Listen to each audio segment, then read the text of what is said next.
动物森友会其实是一个恐怖游戏。当你进入游戏的那一刻，你已经死了。先赞后看是好习惯。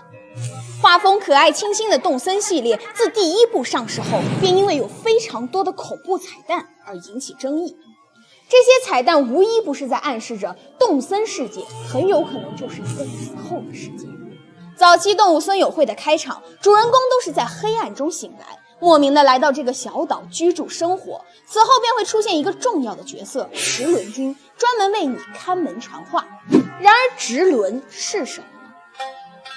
在日本，直轮其实是一种陪葬用的陶俑，然而这种陶俑却作为装饰在动森大陆随处可见。在 N64 平台上的首部动森里，更有彩蛋直接将主人公变成了直轮的模样。除此之外，玩家会经常收到母亲的信件，信件中充满了母亲对你的思念。但是为什么你的母亲却从来都没有探望过你，而你也并不能给你的母亲回信呢？就在众人疑惑之时，一名玩家收到了这样一封神秘信件，似乎暗示着动物森友会的恐怖真相。一封奇怪的信件暗示着动物森友会其实是一个死后的世界。一名玩家曾在论坛中说道，自己曾在动森中收到过这样一封信：我想你，好像常常在风中听到你的声音。结合上期说到的陪葬陶俑，很多森学家认为这些信其实就是母亲扫墓时留在墓地，从而被直轮传到这个亡者世界。动物森友会很可能就是小朋友去世后的一个临时审判所，需要通过劳动来解决你是去天堂还是去地狱。然而事情远没有这么简单，真相可能更加的黑暗。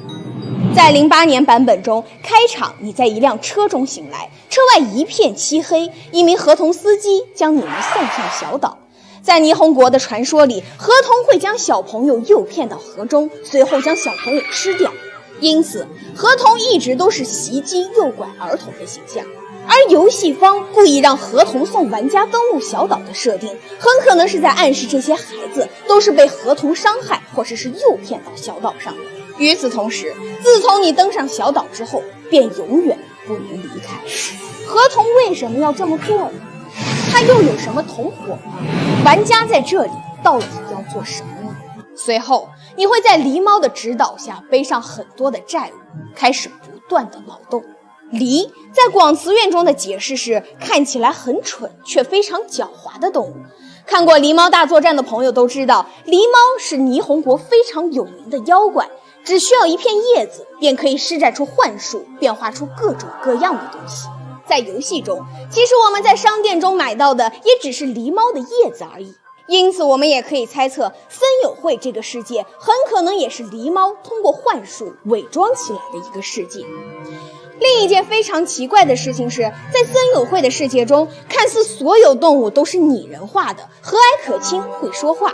但是游戏商却故意在里面放了一些普通动物，似乎在暗示你的这些动物邻居其实并不普通，